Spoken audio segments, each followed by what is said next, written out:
Alright, we're going to run around this just real quick, make it brief. Quarters, inner houses, rear floor with bracing, front floor with bracing. All new.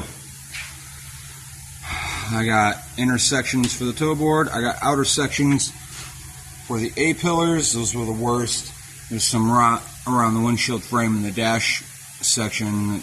That'll get sectioned in, but this didn't really. It could be repaired more easily than replaced. As you can see,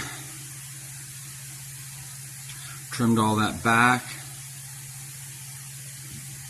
Got everything clamped up right now, because as you'll notice.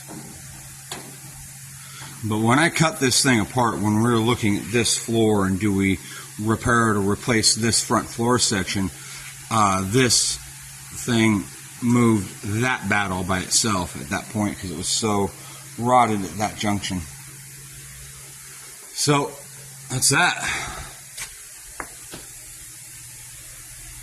Got all the body bushings in place, nut and bolt through every position in the rear section and the back of the front floor section.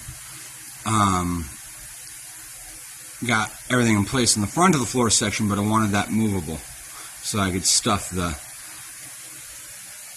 front section of the truck back to it, the part that we're saving. Herman's Monster, 1972 K5 Blazer. And yes, apparently you can buy every single part for these.